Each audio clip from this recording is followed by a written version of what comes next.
Has your child's unique hobby ever saved someone's life? When you're a parent of an autistic child, you learn to embrace their obsessions. For my 10-year-old son, it was nunchucks, not video games, dinosaurs, or trains. Nunchucks. He practiced 4 hours every day in our garage, the same moves over and over until his hands calloused. Other dads were teaching their kids baseball. I was watching my kid spin deadly weapons around like a mini Bruce Lee. Honestly, I thought it was incredible. His teachers kept suggesting we redirect his energy into something more appropriate, but I always defended him. If it made him happy, then it was good for me. I just never thought his obsession would save multiple lives. My son had a girlfriend at school. I say girlfriend in quotes because they're 10, so it's not a real relationship. But they were both autistic and understood each other in a way other kids didn't. They'd hold hands at recess, share their snacks, sit together at lunch. It was innocent and sweet, and my wife and I thought it was harmless. But then this 13-year-old kid from the older class started hitting on her. My son told me the kid kept following her around, asking her to be his girlfriend, getting angry when she said no. She rejected him over and over, but he wouldn't stop. That's when the bullying started. One day after school, the 13-year-old cornered her alone by the concrete stairs. My son wasn't there to help her, and the kid pushed her down. She fell hard. When my son found her, she was crying with a black eye, split lip, and a sprained wrist. She was too terrified to tell the teachers who did it because he'd threatened her with a knife if she tattled. But she told my son everything. He said he'll keep hurting me until I like him. That's when my son looked at her injured face and said, completely serious, "That meanie panini is never going to hurt you again. I'll make sure of it." She was crying and asked, "How?" My son smiled at her. "I have my nunchucks, the transformer ones you gave me for Christmas." She looked shocked, "But he's bigger and older." "You'd really fight him for me?" My son said, "You're my girlfriend. I would fight a dinosaur for you, and he's not bigger than a dinosaur." From that day on, my son started carrying his nunchucks everywhere. He even secretly brought them to school in case he needed them there. At home, he upped his training, now doing 6 hours per day instead of 4, watching every nunchuck video on the internet. He got so good he could use the nunchucks to pass you a glass of water from across the table without spilling it. During this time, my son's girlfriend's parents reported the bullying to the school with photos of her injuries. In response, the principal gave the bully a 1-day suspension. 1 day. That's how we found out the system doesn't do much when the bully's parents donate to the school. After the suspension, the bully came back angrier. His threats started. He'd text my son saying, "I know where you live," with a photo of our house. He brought a BB gun into school and threatened the girlfriend with it. He left notes in her backpack ranging from deranged love letters to intimate descriptions about how he'd take her by force if he had to. Then Friday happened. My son and his girlfriend were over at our house, and my wife and I wanted to run to the corner store to surprise them with snacks. We left them playing video games and told them we'd be back in 15 minutes. We didn't even think anything would happen, but the second we walked away, our bathroom window shattered. The 13-year-old bully climbed through the broken window holding his dad's gun. He wasn't just breaking in, he was hunting. My son heard it first. His girlfriend screamed, and he told her to run straight to the bedroom and lock the door behind her, then call for help. "Where's your little girlfriend?" the bully called out from the bathroom. My son grabbed his transformer nunchucks from the living room and positioned himself in the hallway between the intruder and the bedroom where his girlfriend was hiding. The 13-year-old came around the corner, a real loaded pistol in his hand, but my son was already waiting there. The second the bully came in view, he started raising his firearm at my son, but my son didn't hesitate. He didn't freeze or go cold. By the time that gun started coming up, my son's nunchucks were already moving. One perfect strike knocked the gun out of the kid's hand. The bully lunged at him in rage, but my son had already shifted into muscle memory. He started whooping him with the nunchucks, body shots, leg strikes, head shots, all precise, all controlled. The 13-year-old dropped hard onto our floor, nose bleeding. My son stood over him, the bedroom door unlocked. His girlfriend came out and saw him, her bruise still visible on her face from when the bully had hurt her. She ran to him. "You kept your promise." That's when my son finally broke from his focused state. He started shaking as the adrenaline hit him. He looked down and saw the bully was reaching for the gun. That's the exact moment my wife and I burst through our door, accompanied by the bully's parents, who'd gone out looking for their child. The gun was still on the floor between us. I moved faster than I thought possible and grabbed it before anyone else could reach it, my hands shaking as I secured the weapon and stepped back. My wife already had her phone out calling 911, her voice steady despite the chaos as she reported a home invasion and an injured intruder. The bully's parents stood frozen in our doorway, staring at their son bleeding on our hallway floor, his nose clearly broken and his face swelling from where my son's nunchucks had connected. My son still held the transformer nunchucks in his hands, standing over the bully like a guard, but his whole body was trembling now that the adrenaline was wearing off. His girlfriend clung to my wife's side, her face showing the fading bruise from when this same boy had pushed her down the concrete stairs weeks ago. The bully's mother started crying and tried to rush forward, but I held up my hand and told everyone to stay back until the police arrived. Officer Grayson Ainsworth showed up within 4 minutes, 2 other patrol cars right behind him, and I handed over the gun immediately while explaining that this 13-year-old had broken through our bathroom window to hurt my son's girlfriend. The paramedics rushed in next and started treating the bully's injuries while my son finally dropped his nunchucks and started crying, the reality of what just happened hitting him all at once. My wife wrapped our son in her arms while his girlfriend pressed against both of them, and I watched the officers photograph everything: the broken bathroom window, the dropped gun, the nunchucks that had saved 2 children's lives. The bully's father kept trying to get to his son, but the officers made everyone stay in different areas while they secured the scene and took initial statements. Detective Nina Bowles arrived about 20 minutes later and immediately started separating everyone for proper interviews, beginning with me and my wife in our kitchen, while a female officer stayed with both children in the bedroom. I explained the entire history, how the bully had been stalking my son's girlfriend for weeks, how he'd already hurt her badly enough to leave visible injuries, how the school had only given him a 1-day suspension despite photographic evidence, how his threats had escalated to texting photos of our house. The detective's face got darker as I showed her the threatening messages on my son's phone, including the picture of our home that the bully had sent days earlier with the text saying he knew where we lived. She photographed everything on her own phone and asked why we hadn't reported the threats to police before tonight, and I had to admit we'd trusted the school to handle it after the girlfriend's parents made their official report to the principal. The paramedics loaded the bully onto a stretcher and transported him to the hospital with a police escort. His injuries, including what looked like a broken nose, possible head injury, and multiple marks from the nunchuck strikes all over his body. His parents followed in their car after giving brief statements, the mother still crying, and the father looking completely shocked at what their son had done. Detective Bowles spent over an hour interviewing my son with my wife present and a specialist on video call, using gentle questions to understand exactly what happened from his perspective. My son explained in his straightforward way how he heard the window break, told his girlfriend to hide in the bedroom and call for help, then positioned himself in the hallway because he'd promised to protect her. When the detective asked how he knew what to do with the nunchucks, my son described his 6-hour daily training routine and demonstrated the exact disarming strike he'd used on the intruder. His hands started shaking again during the demonstration, and he suddenly asked if he was in trouble for hurting someone, his voice small and scared in a way I'd never heard from him before. The girlfriend gave her statement next, describing how she locked herself in the bedroom like my son told her to and called 911, hearing the fight in the hallway and being scared that the bully would hurt her boyfriend. She kept touching the fading bruise on her face from the stairs incident weeks ago, telling the detective that my son had saved her life tonight. The interviews dragged on past midnight before Detective Bowles finally sat down with us in the living room and explained what would happen next. She told us the bully would face serious charges in juvenile court, including home invasion, assault with a deadly weapon, and stalking, based on the evidence and his age being old enough to understand his actions. She made it clear that my son had acted in self-defense and defense of another person, that no charges would be filed against him, but that there would be follow-up investigations and more interviews over the coming days as they built their case. Then the detective showed us something that made my stomach turn.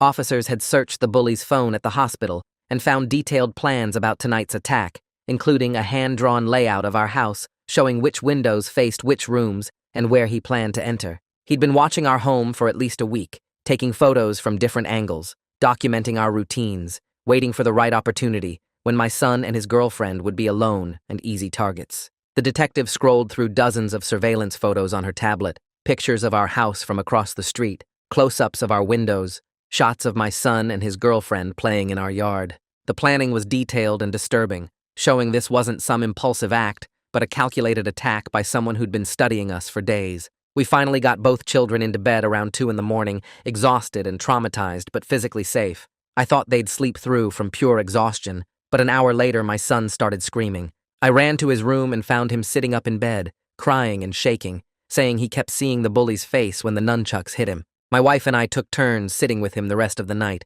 one of us always in the chair next to his bed while he tried to sleep. Every time he'd start to drift off, he'd jerk awake again, and I realized that winning the physical fight didn't mean my son had escaped without harm from this whole thing. The next morning, I found my son standing in the hallway staring at his nunchucks where the police had photographed them and left them on the floor. He wouldn't go near them or touch them, just stood there looking at them like they'd turned into something dangerous and scary. When I reached down to pick them up and move them back to the garage where he usually kept them, he asked me in a quiet voice to put them somewhere he couldn't see them anymore. I carried them to the basement storage room and closed the door, understanding that the weapon that had saved his life had also forced him to hurt another person, and his 10-year-old brain was struggling to process that. The girlfriend's parents showed up mid-morning, looking exhausted after spending the whole night at the hospital with their daughter for tests due to the extreme stress of everything that happened. They hugged us and thanked us through tears for keeping their daughter safe, but I could see the fear in their eyes as they looked at our broken bathroom window,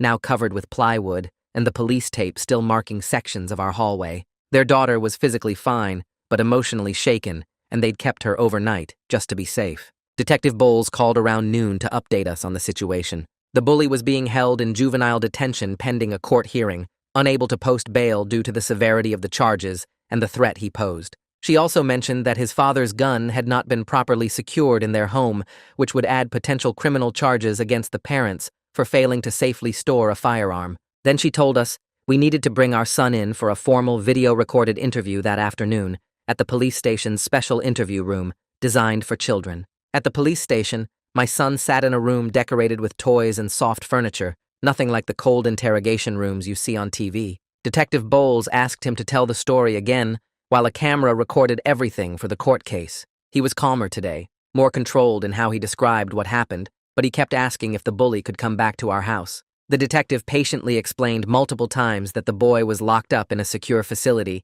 and couldn't hurt anyone right now, but my son needed to hear it over and over before he seemed to believe it. After the interview finished, a social worker met with us in a different room to discuss resources for dealing with what both children had experienced. She explained that they would both need therapy to process the trauma, emphasizing that even though my son was the one who defended them, he still went through a situation where someone threatened his life, and he had to use violence for the first time. She said this could be deeply confusing for any child, but especially for one on the autism spectrum who might process the moral complexity of hurting someone in self-defense differently than other kids. We scheduled an emergency appointment with a therapist who worked with childhood trauma and autism, getting a slot for tomorrow morning because the social worker marked our case as urgent priority. My son spent the rest of the day unusually quiet, not playing with any of his toys or wanting to watch his favorite shows, just sitting close to either my wife or me on the couch. He didn't want to talk about what happened, didn't want to do anything really, just needed to be near us. That evening,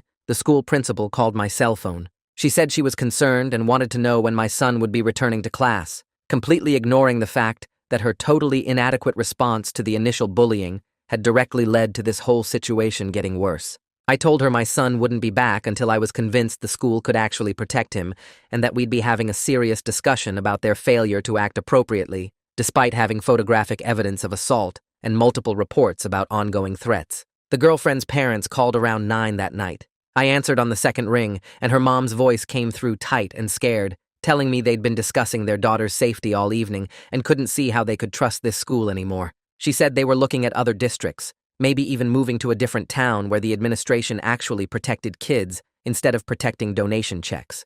I felt my stomach drop because I knew what that would mean for my son. He was sitting on the couch nearby, supposedly watching TV, but his eyes locked onto me the second he heard me say her name. I tried to keep my voice neutral, tried to walk into another room, but he followed me, his face already showing that panicked look he gets when his routine gets disrupted. After I hung up, he grabbed my arm and asked if his girlfriend was leaving. I couldn't lie to him, so I explained that her parents were scared and thinking about other schools. He started crying immediately, not the loud crying, but the quiet kind that breaks your heart worse, tears running down his face while he rocked back and forth on his heels. He kept saying she was the only one who understood him, the only friend who didn't think he was weird, and what would he do without her at the school. My wife came in and tried to comfort him, but he pulled away and went to his room, shutting the door quietly behind him. We heard him crying in there for over an hour. The first therapy session happened the next morning at a clinic across town. The therapist's office had soft lighting and comfortable chairs, toys in one corner and art supplies on a low table.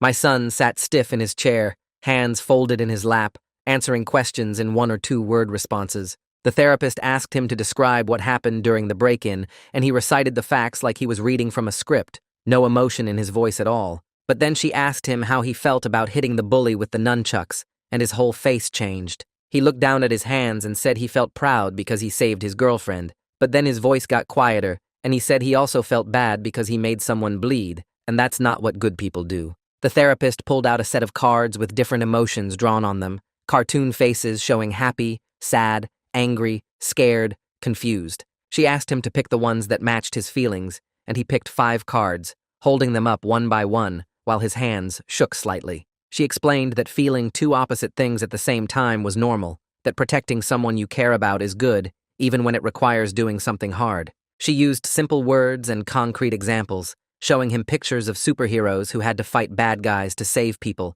asking if those heroes were bad for fighting. My son thought about it for a long time, then said he guessed they weren't bad, but they probably felt sad about hurting people even when they had to. The therapist smiled and told him that was very wise, that understanding that complexity made him mature beyond his years. Detective Bowles called my cell phone that afternoon while we were driving home from therapy. She said the district attorney's office had reviewed all the evidence and witness statements, and they were treating this case with maximum seriousness. The bully would be charged as a juvenile, but given his age and the premeditated nature of the attack, they were pushing for placement in a juvenile detention facility instead of just probation. She explained that the kid had planned this for at least a week, had stolen his father's gun, had broken into our home with clear intent to harm or kill, and that level of calculation showed he was dangerous. The DA's office was also considering charges against the bully's parents for failing to secure their firearm properly, since that failure directly enabled their son to commit these crimes. Detective Bowles said we'd need to come in for another interview next week,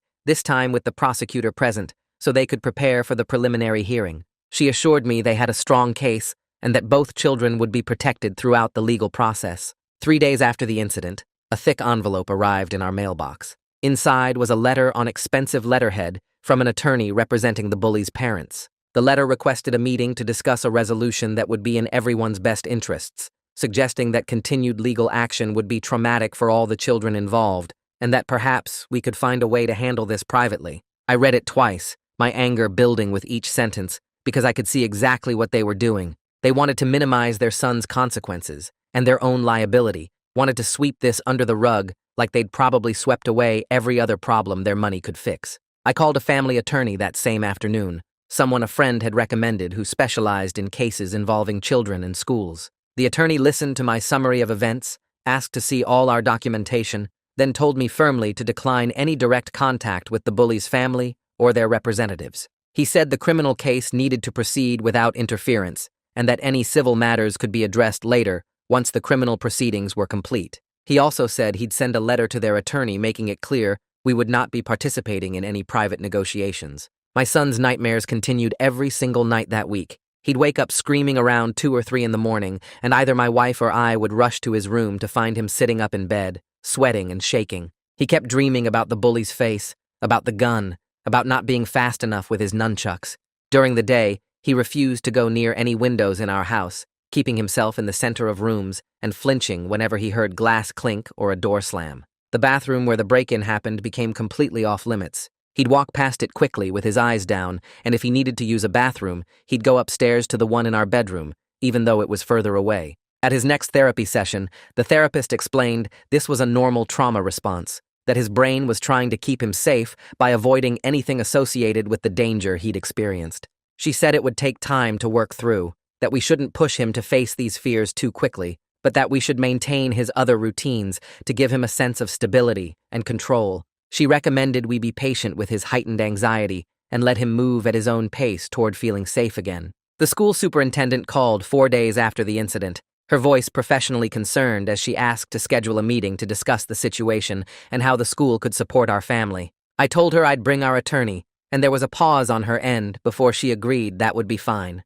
The meeting happened 2 days later in the superintendent's office, a large room with certificates on the walls and a big wooden desk that she sat behind like a barrier. Our attorney sat next to me with a thick folder of documents, and the superintendent's defensive tone started the second she began speaking. She talked about how seriously the school took student safety, how they'd followed all their protocols in responding to the initial bullying reports, how they couldn't have predicted this escalation.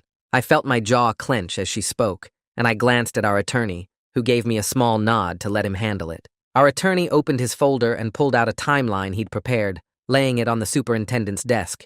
He walked her through every single report made about the bully, starting with the girlfriend's parents bringing in photos of their daughter's injuries. He showed the principal's response, a one-day suspension for causing a black eye, split lip, and sprained wrist. He continued through the subsequent reports about threats, the BB gun incident at the school, the disturbing notes left in the girlfriend's backpack, and the photo of our house that the bully had sent. For each incident, he showed the school's response or lack thereof, the pattern becoming undeniable as he laid it out. Then he pulled out the donation records, public information showing the substantial contributions the bully's parents had made to the school over the past 3 years. He didn't accuse anyone directly, just let the timeline speak for itself, showing how a dangerous student had been protected while his victims were left vulnerable. The superintendent's face went pale as she realized we'd documented everything, that we had proof of their failures, and that the school district faced serious legal exposure for their negligence. She started talking about reviewing their policies, about implementing new safety measures,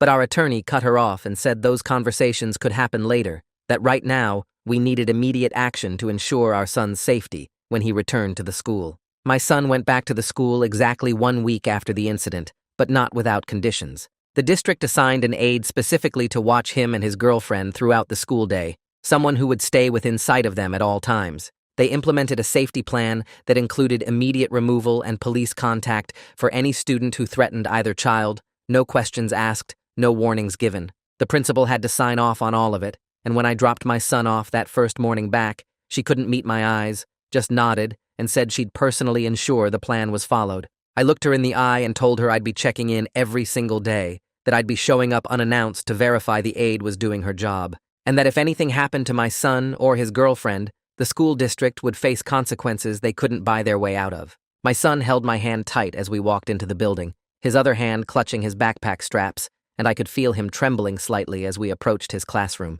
The girlfriend's parents called me later that morning. They'd decided to keep their daughter at the school after seeing the new safety measures in action, after meeting the aide who seemed genuinely committed to protecting both children, and after our attorney had made it clear that the school district knew they were being watched closely. When my son's girlfriend walked into class that day, I watched through the classroom window as my son's whole body relaxed, his shoulders dropping from up near his ears down to their normal position, his face breaking into the first real smile I'd seen from him in over a week. During recess, they held hands like they always had, walking around the playground together while the aide followed at a respectful distance, close enough to intervene, but far enough to let them feel some normalcy. But that aide's presence was a constant reminder that their innocent friendship had been stolen, that they couldn't just be two kids who liked each other anymore, that they were now victims who needed protection. 2 weeks after the home invasion, my wife and I sat in a courtroom for the preliminary hearing. We'd left our son at home with my sister, not wanting him anywhere near the courthouse where the bully would be.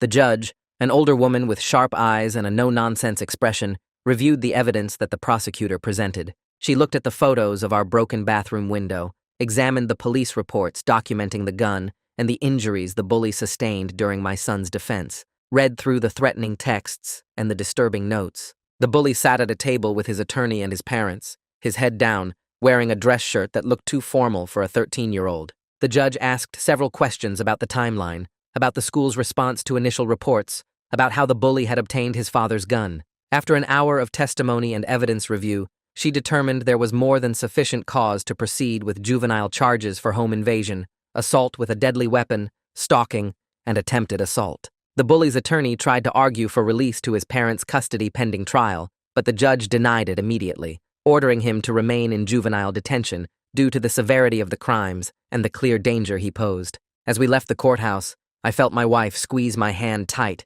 and I knew we were both thinking the same thing, that this was just the beginning of a long legal process, but at least the system was finally taking this seriously. The next hearing happened 3 weeks later, and we sat in the same courtroom while the bully's attorney stood up and started his argument. He talked about his client's troubled mental state, about how the kid needed treatment instead of detention, about how locking him up wouldn't address the underlying issues. I felt my jaw clench as he described the bully as a victim of his own brain chemistry, as someone who deserved compassion and therapy rather than punishment. My wife grabbed my hand under the table because she could feel how angry I was getting. This lawyer was standing there trying to excuse stalking, breaking into our home and pointing a loaded gun at my 10-year-old son by saying his client had mental health problems. The judge listened to the whole presentation, her face showing nothing, then asked the attorney if mental health issues excused breaking into someone's home with a deadly weapon. The attorney stumbled through his response, saying no, but that treatment should be prioritized. The judge ordered a full psychiatric evaluation, but made it clear the bully would stay in juvenile detention pending trial because the crimes were too serious to ignore. She said something about taking the severity seriously and protecting the community, and I felt my wife's grip on my hand relax slightly. We left that courthouse feeling like at least one adult in the system understood that what happened to our son wasn't something you could therapy away without consequences. 2 days after that hearing, our attorney called and asked us to come to his office for an update. We sat across from him in his conference room while he explained that the school district's insurance company had reached out about settling potential civil claims. He said they wouldn't have contacted him unless they knew they'd failed badly in their duty to protect students. The insurance company wanted to avoid a lawsuit that would expose every mistake the school made, every time they chose donations over safety, every warning sign they ignored. Our attorney asked what we wanted to do, and I told him we weren't interested in money. My wife agreed immediately. What we wanted was real policy changes that might stop another family from going through what we went through. We wanted mandatory procedures that couldn't be ignored just because some parent wrote a check to the school. Our attorney nodded and said he'd communicate that to them, that we'd consider a settlement only if it included forcing the district to implement specific safety reforms. He warned us that might take longer than just accepting money, but we didn't care about longer. We cared about other kids being safe. My son's weekly therapy sessions started showing us how much he was struggling inside. The therapist called us in after his 3rd session and explained that he felt guilty about hurting the bully, even though he understood he had no choice. She said his autistic brain processed the moral situation very literally, that he knew hitting people were wrong, but also knew protecting his girlfriend was right, and those two facts were crashing into each other in his head. He kept asking the therapist if he was a bad person for making someone bleed, if protecting yourself counted as being mean, if the bully's parents were sad because of what he did. The therapist was working on helping him understand that sometimes right and wrong aren't simple, that protecting himself and his girlfriend was the right choice, even though causing injury felt wrong to him. She said it might take months for him to fully process this. That moral confusion after using violence in self-defense was normal even for adults, and that his literal thinking patterns made it harder for him to accept the gray areas. We watched our son struggle with this every day, saw him stare at his hands sometimes like he was still seeing the nunchucks in them. A month after the home invasion, my son walked into the garage where I was organizing tools and asked if he could see his nunchucks. I'd moved them to a high shelf after the incident because he'd asked me to put them somewhere he couldn't see them. I got them down and handed them to him, watching as he held them like they might suddenly turn into snakes. He took them outside to our driveway and started doing some basic moves, the simple patterns he'd learned first when he was younger. His form was still perfect, muscle memory taking over, but I could see his heart wasn't in it. After maybe 5 minutes, he stopped, walked back to me, and handed them over without saying anything. The joy that used to light up his whole face during practice was completely gone. He went back inside, and I stood there holding the Transformer nunchucks, understanding that the incident had stolen something from him that we might never get back. The girlfriend started having her own problems at the school. Her parents called us one evening to explain that their daughter was developing separation anxiety and having panic attacks when my son wasn't nearby. The school counselor had noticed her becoming distressed during classes when my son was in different rooms, and she'd had 2 full panic attacks in the cafeteria when she couldn't immediately see where he was. Her therapist explained to both our families that this was her trauma response to nearly losing her protector, that her brain had learned my son kept her safe and now couldn't handle him being out of sight. The 4 of us parents coordinated closely on how to help both children feel safe while encouraging them to gradually build independence again. We set up check-in times during the school day, worked with teachers to arrange some shared activities, and had both therapists communicate about treatment approaches. It was complicated and exhausting, but these were our kids, and they needed us to figure it out together. Detective Bowles called me 5 weeks after the home invasion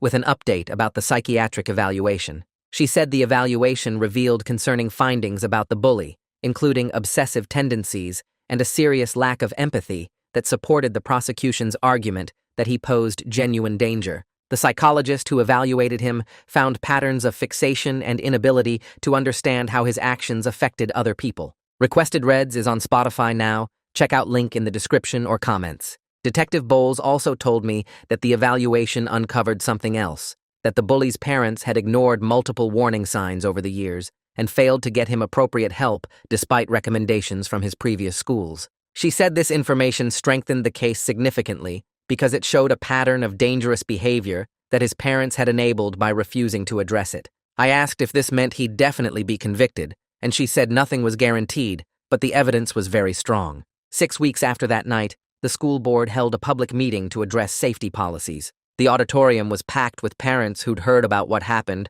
and wanted answers about how the bully had been allowed to terrorize students for so long. My wife and I sat in the front row with the girlfriend's parents. When they opened the floor for public comment, I stood up and walked to the microphone. I testified about the complete timeline of failures, starting with the girlfriend being pushed down the stairs and showing up at the school with visible injuries. I described how the principal gave the bully 1 day of suspension despite photographic evidence of assault. I explained the escalating threats, the BB gun incident at the school, the disturbing notes in her backpack. I told them about the text message with a photo of our house and how school administrators knew about all of this, but did nothing effective to stop it. Then the girlfriend's father stood up and presented the photos of his daughter's injuries that the school had seen weeks before the home invasion. He held up each photo so the whole auditorium could see the black eye, the split lip, the bruised wrist, asking the board how they could look at these pictures and think a 1-day suspension was appropriate. Other parents spoke too, sharing their own stories of bullying incidents that got inadequate responses, creating a picture of systematic failure to protect students. The school board members looked uncomfortable through all the testimony, shifting in their seats and avoiding eye contact with us. After 2 hours of parents speaking, they moved into their voting session. They voted to implement new policies including mandatory reporting of all physical assaults to police, regardless of family circumstances. They voted for immediate suspension pending investigation for any threats of violence. Most importantly, they voted to remove any consideration of family donations from disciplinary decisions, putting it in writing that money couldn't buy safety exceptions anymore. The policies passed with only one dissenting vote from a board member who'd received campaign contributions from the bully's father. It wasn't enough to undo the damage to our children, but it was something real that might protect future students from going through what our kids went through. The prosecutor called us the following week to tell us the trial date was set for 2 months out. He walked us through what to expect and assured us the evidence was overwhelming. He said they expected either a guilty plea once the bully's attorney saw how strong the case was, or a conviction if it went to trial. The best news was that my son wouldn't have to testify in person because of his age, and because the video-recorded interviews were admissible in juvenile court. I felt relief wash over me at that, because I didn't want my son to have to face his attacker again, didn't want him sitting in a courtroom while the bully stared at him. The prosecutor explained that the girlfriend also wouldn't need to testify in person for the same reasons. He said the physical evidence was strong enough, between the broken window, the gun, the threatening texts and notes, and the injuries on both the bully and our son. My wife asked what kind of sentence the bully might face if convicted, and the prosecutor said juvenile detention until age 18 was likely, possibly longer, depending on the judge's decision. My son slowly began reconnecting with his nunchuck practice, but everything about it was different now. He approached the practice sessions more seriously, without the exuberant play that used to define his training. He focused on control and precision, working through forms with intense concentration instead of the joy he used to show. I watched him practice in the garage one afternoon and realized he understood the true weight of the skill he possessed now. His training had transformed from something fun into something heavy with responsibility. The nunchucks weren't toys anymore in his mind. They were tools that had hurt someone, even though that someone had been trying to hurt him and his girlfriend. I mourned the loss of that innocent enthusiasm, even as I felt proud of his dedication. He was still my son who loved nunchucks, but the incident had aged him in ways a 10-year-old shouldn't have to experience. He practiced with the seriousness of someone who'd used his skills in a real fight and won, but paid a price for that victory in his own peace of mind. The girlfriend's therapy sessions showed real progress over the following weeks. Her therapist worked with her on breathing exercises for when she felt scared, and she practiced them at the school whenever she saw older boys in the hallways. She started raising her hand more in class and eating lunch without checking over her shoulder every few seconds. But some days she'd freeze up when a tall teenager walked past, her whole body going rigid until my son squeezed her hand and reminded her she was safe. Both kids learned grounding techniques where they'd name 5 things they could see, 4 things they could touch, 3 things they could hear. They'd do this together during recess when one of them started feeling anxious, sitting on the bench and going through the list until their breathing slowed down. Their bond grew deeper through all this shared healing, but it carried a weight that 10-year-olds shouldn't have to carry. They understood each other's triggers and fears in ways that made them seem older than their classmates, like they'd lived through something that aged them beyond their years. 2 months after the home invasion, the prosecutor called to tell us the bully's attorney wanted to discuss a plea deal. The lawyer was offering to have his client plead guilty to reduced charges in exchange for treatment-focused sentencing at a juvenile facility instead of regular detention. The prosecutor explained that this would guarantee the bully got mental health care while still being locked up and away from our children. He asked what we thought before responding to the offer. My wife and I talked about it that night after the kids went to bed. We agreed that making sure the bully stayed away from our son and his girlfriend mattered more than pushing for maximum punishment. If he got help for whatever was wrong in his head, maybe he wouldn't hurt someone else's kid down the road. We called the prosecutor back the next morning and told him we'd accept the plea deal as long as the bully served real time in a secure facility and couldn't come anywhere near our children ever again. The plea hearing happened 3 weeks later at the courthouse downtown. My wife and I sat in the courtroom while the bully stood before the judge in an orange jumpsuit, his parents seated behind him looking smaller than I remembered. The judge asked if he understood the charges against him and if he was pleading guilty of his own free will. The bully's voice came out barely louder than a whisper as he read from a paper his lawyer had prepared, admitting guilt to home invasion, assault with a deadly weapon, and stalking. His words sounded flat and rehearsed, like he was reading a book report instead of confessing to breaking into our house with a gun. The judge asked him several questions to make sure he understood what he was admitting to, and each time the bully gave short yes or no answers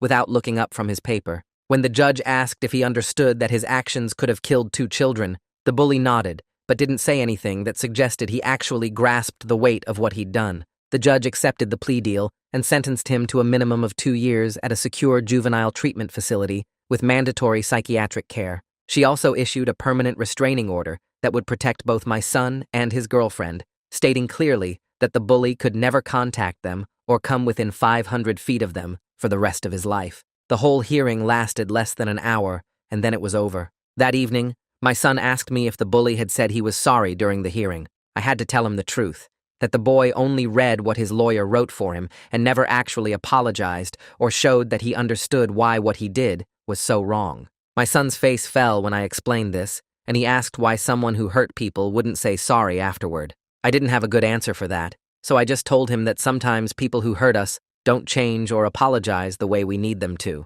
His therapist spent their next session helping him work through this disappointment, explaining that we can't control whether other people feel sorry or not, but we can decide to find our own peace anyway. She told him that the bully going to a place where he'd get help was a kind of accountability, even without an apology, and that my son had done everything right by protecting himself and his girlfriend. My son seemed to accept this explanation, though I could tell part of him still wished for an apology that would never come. 3 months after the home invasion, our family settled into what the therapist called a new normal. We kept going to therapy every week, and my son worked through his feelings about the incident with someone trained to help kids process trauma. We installed a proper alarm system with sensors on every window and door, and we taught both kids how to use it so they'd feel safer at home.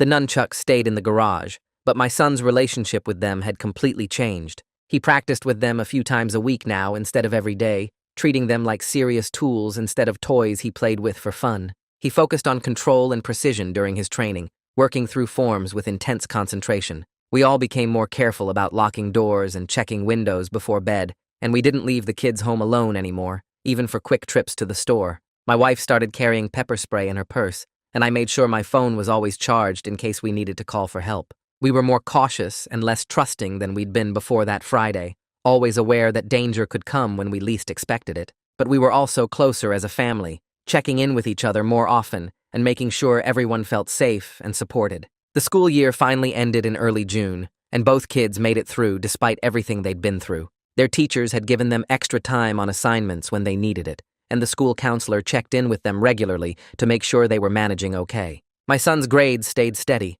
mostly B's with a few A's in subjects he really liked. His girlfriend did well too, keeping up with her classwork even on days when her anxiety made it hard to focus. On my son's birthday in late May, his girlfriend gave him a wrapped present during their lunch period at the school. He opened it to find a new set of practice nunchucks, foam ones designed for training that wouldn't hurt anyone if he accidentally hit himself during practice. She told him she picked them out herself at the martial arts store with her dad and that she still thought he was the bravest person she knew. My son hugged her right there in the cafeteria, not caring that other kids were watching, and he carried those foam nunchucks with him for the rest of the school day. Summer vacation brought relief from the constant stress of school schedules, and the worry about the kids being in the building where the bully used to go. We focused on normal family activities that helped my son feel like a regular kid again. He spent hours in our backyard pool, diving for toys and practicing holding his breath underwater. He played video games with his friends online, laughing and shouting into his headset about strategies and winning streaks.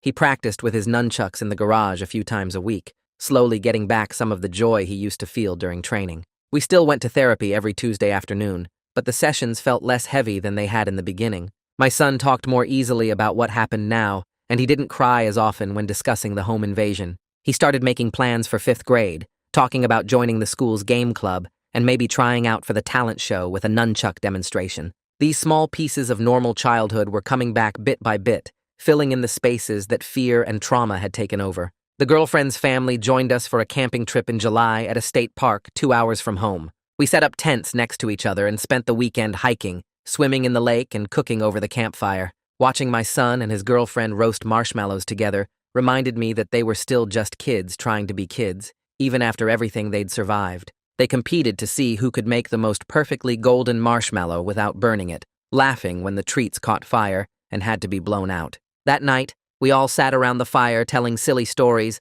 and the two of them held hands while looking up at the stars scattered across the black sky. They made plans for 5th grade, talking about classes they hoped to have together and field trips they were excited about. Their resilience showed through in these moments of normal kid happiness, but my wife and I stayed alert the whole trip, scanning the campground for potential dangers and keeping the kids within sight at all times. We couldn't fully relax anymore, couldn't let our guard down the way we used to, before we learned how quickly safety could shatter. 4 months after the home invasion, my son told his therapist that he wasn't having nightmares as often anymore. He used to wake up screaming 3 or 4 times a week, but now it was down to maybe once every 2 weeks. He said he was starting to feel safe again at home, especially with the new alarm system that beeped whenever a door or window opened. He still checked all the windows before bed every night, walking through the house to make sure they were locked, and he still refused to use the bathroom where the break-in happened. We'd started calling it the guest bathroom, and my son used the one upstairs near his bedroom instead. But he was sleeping through most nights now without waking up in a panic, and his general anxiety had gone down enough that he didn't need to do his grounding exercises as often at the school. The therapist said this was excellent progress and showed that his brain was processing the trauma in healthy ways. She reminded us that healing wasn't a straight line, that he might have setbacks sometimes, but overall he was doing remarkably well for a child who'd been through what he experienced. We received an official notification in the mail that the bully had been formally admitted to the juvenile treatment facility in late August. The letter explained that he'd begun intensive therapy for his behavioral and mental health issues, and that he'd be evaluated regularly to track his progress. The restraining order remained in full effect and would follow him even after his eventual release, meaning he could never legally come near our children again. If he violated the order at any point, he'd face immediate arrest and additional charges. The facility was 3 hours away in a different county, far enough that we'd never accidentally run into him or his family around town. Reading that letter brought a sense of closure, knowing he was locked up and getting help while our kids continued healing at home. My wife folded the notification and filed it away with all the other legal documents from the case, and we didn't mention it to my son because we didn't want to disrupt the progress he was making by reminding him of the bully's existence. 5 months after the home invasion, my son walked into the kitchen holding a flyer about middle school preparation classes. He wanted to sign up for the summer program that would help him get ready for 6th grade. I read through the information and saw they offered tours of the middle school building, practice with locker combinations, and meetings with teachers. My son pointed to a section about after-school clubs and tapped his finger on the martial arts club description. He said he wanted to join when he got to 6th grade next year, his voice excited in a way I hadn't heard in months. I told him that sounded perfect and filled out the registration form that same afternoon. Over the next few weeks, he attended the prep classes twice a week and came home each time talking about the middle school and what 6th grade would be like. His girlfriend signed up for the same program, and they walked through the hallways together during the building tours, holding hands and pointing out classrooms they hoped to share. One evening after class, my son told me about how his girlfriend had gotten nervous during a fire drill practice, and he'd helped her through it by reminding her to use her breathing exercises. She'd calmed down and thanked him afterward, and I could see how their relationship had grown beyond just being boyfriend and girlfriend into something deeper, where they really understood each other's needs. They knew each other's triggers now and could offer the right kind of comfort when one of them struggled with anxiety or memories of what happened. The school district's legal team reached out to our attorney in early June with a settlement offer. They wanted to resolve everything out of court and avoid a public trial that would expose their failures in detail. Our attorney reviewed their proposal and called us to discuss the terms. The district agreed to fund comprehensive safety training for all staff members across every school in the district. They would implement the new anti-bullying policies we'd pushed for at the school board meeting, making them standard procedure district-wide instead of just at our son's school. They also committed to establishing a full-time victim advocacy position, a dedicated person whose only job would be ensuring that future complaints got handled appropriately and that no student safety concerns got ignored because of money or politics. The settlement included a financial component, but our attorney explained that the real value was in forcing systemic change that might prevent another family from experiencing what we went through.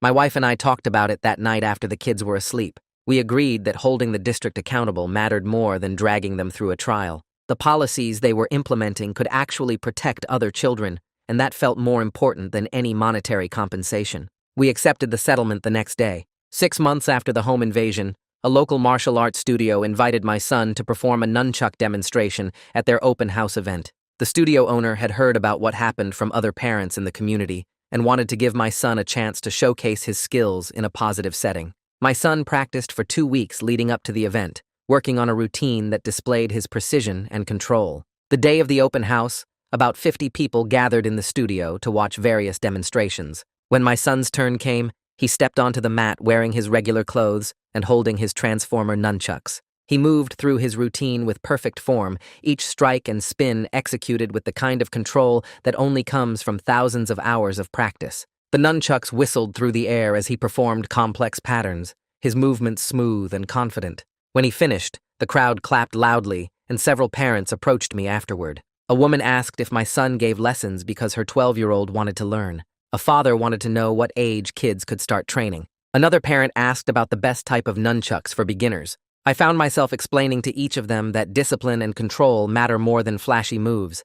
I told them the real skill isn't in how fast you can spin the nunchucks or how many tricks you can do. The real skill is knowing when not to use what you've learned, understanding that the ability to defend yourself works best when you never have to prove it. The girlfriend's parents hosted a celebration dinner at their house 2 weeks later, marking 6 months of healing and growth for both children. They invited our whole family over on a Saturday evening and we brought dessert. The girlfriend's mom had cooked a big meal with all the kids' favorite foods, and we sat around their dining room table sharing stories and laughing. The girlfriend's dad made a toast, thanking us for everything our son had done to protect their daughter, his voice getting emotional as he talked about how different things could have ended that day. My wife squeezed my hand under the table, and I saw tears in her eyes, even though she was smiling. After dinner, the kids asked to play board games in the living room, and we let them while the adults cleaned up the kitchen. I watched them through the doorway as they set up the game, their movements easy and relaxed. The girlfriend laughed at something my son said, and he grinned back at her.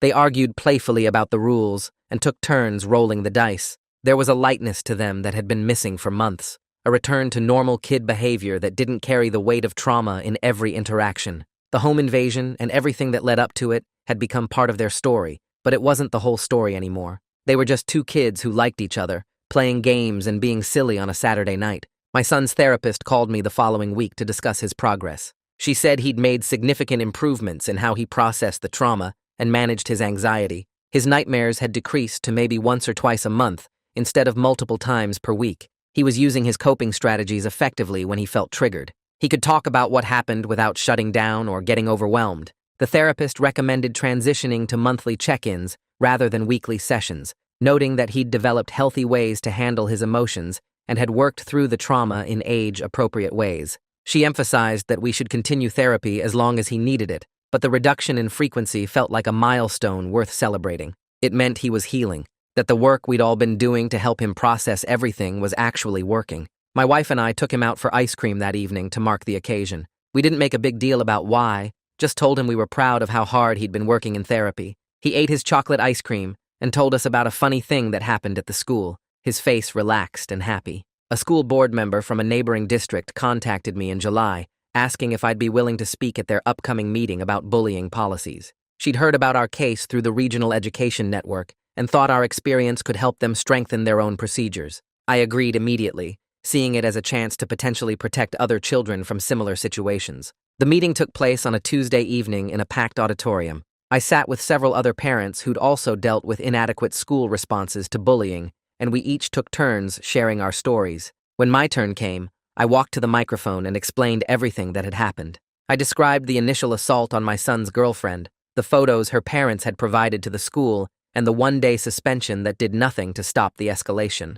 I talked about the threats, the stalking, and how it all culminated in a home invasion where my 10-year-old son had to fight an armed intruder to protect his girlfriend's life. The room was completely silent as I spoke. Several board members looked uncomfortable, but they listened to every word. After the presentations, the board voted to review and strengthen their bullying policies. Other parents approached me in the parking lot afterward, thanking me for speaking up and sharing contact information so we could continue advocating together. I realized that sharing our experience might actually help protect other children, that something good could come from the worst thing my family had ever been through. My son came to me a few weeks later with a flyer for a martial arts tournament happening in August. He wanted to enter the nunchuck skills competition, explaining that he wanted to demonstrate his abilities in a positive context rather than having violence be the only story associated with his training. I talked it over with my wife, and we both supported his decision. He practiced his competition routine every day, refining each movement until it was perfect. The tournament took place at a large sports complex with multiple competition rings set up. We registered him in the youth division for traditional weapons forms. When his turn came, he stepped into the ring wearing a borrowed martial arts uniform. The judges sat at a table with clipboards, ready to score his performance. My son bowed to them, then began his routine. He moved through the forms with precision and control, his nunchucks flowing through complex patterns without a single mistake. Every strike landed exactly where it should. Every spin was perfectly timed. When he finished and bowed again, the judges marked their scores. He earned second place out of 15 competitors, losing first only to a 13-year-old who'd been training in a formal studio for 6 years. My son accepted his silver medal with a huge smile, genuine pride showing on his face. This was an accomplishment that had nothing to do with the home invasion, a recognition of his skill that came from competition rather than survival. 8 months after the incident, we finally scheduled the bathroom remodel. The broken window had been temporarily fixed, but we'd never updated the whole space. My son still refused to use that bathroom,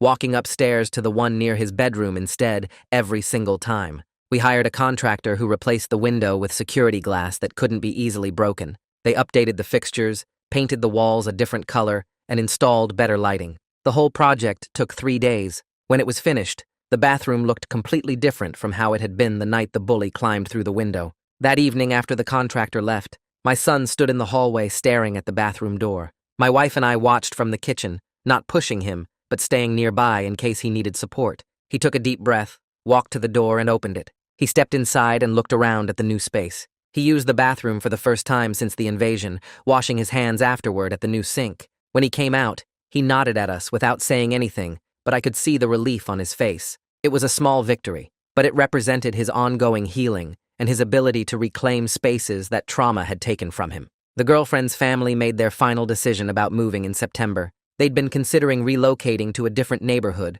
or even a different district, worried about their daughter's safety and whether she could truly heal while living, so close to where everything had happened. But they decided to stay permanently after seeing how much community support they'd found through this experience.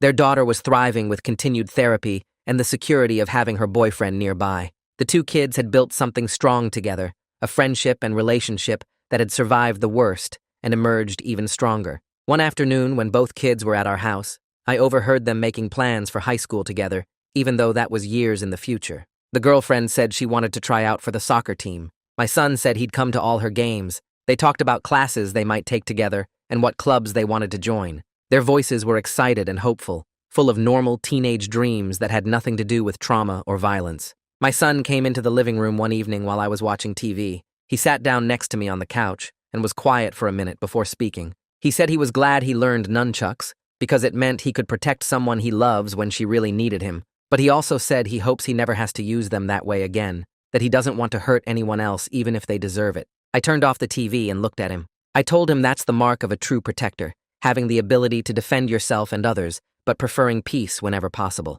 I said I was proud of his skill with the nunchucks and how much discipline he'd developed through all those hours of practice. But I was even more proud of his heart, of the fact that he understood the weight of what he'd done and didn't take any pride in having hurt someone. He leaned against my shoulder, and we sat there together in the quiet living room, both of us thinking about how much had changed in 8 months and how much growing he'd done through something no 10-year-old should ever have to experience. The next week, we started something new at our house. The first Saturday of every month became our family safety meeting. We'd sit at the kitchen table and go through our security checklist together. My son would test the new alarm system, check all the window locks, and make sure the motion sensor lights still worked in the backyard. My wife reviewed our emergency contact list and made sure everyone's phone had the updated numbers. I walked the perimeter outside looking for anything that seemed off or different. But the meetings weren't just about locks and alarms. We talked openly about any worries or fears anyone had. My son would bring up things that bothered him at the school or in the neighborhood. We listened without judgment and worked through solutions together. His input mattered as much as ours, because he'd proven he could handle serious situations and make smart decisions under pressure. These monthly check-ins became something we all looked forward to, a way to stay connected and aware without letting fear control our daily lives. 10 months after that Friday night when the bathroom window shattered, both kids were doing better than anyone expected. My son's therapy appointments dropped to once a month, and his girlfriend's family reported similar progress with her treatment.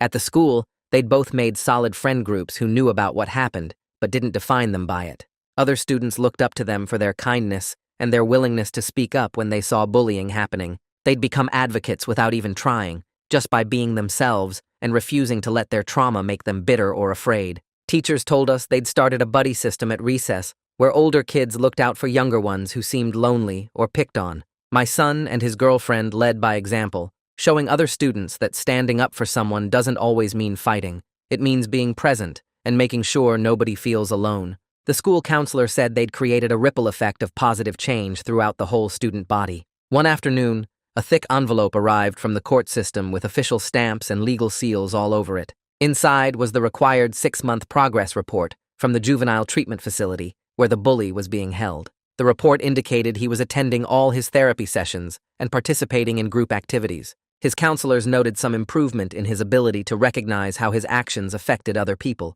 though they cautioned that real change takes years, not months. The restraining order remained active and would follow him even after his release. We had zero interest in any contact with him or his family, but knowing he was getting professional help provided a small measure of closure. That chapter of our lives was sealed shut, and we could focus completely on moving forward without looking back over our shoulders. A year after that terrifying night when our son stood in the hallway with his transformer nunchucks facing down an armed intruder, life looked different in every way. My son still practiced in the garage, but with a new understanding of what his skills really meant. He moved through his forms with precision and control, no longer treating the nunchucks like toys, but respecting them as tools that carried serious responsibility. His girlfriend came over most weekends and sometimes sat on the workbench watching him practice. They'd talk between sets about normal kid stuff like the new video game coming out next month or the science project they were partnering on for school.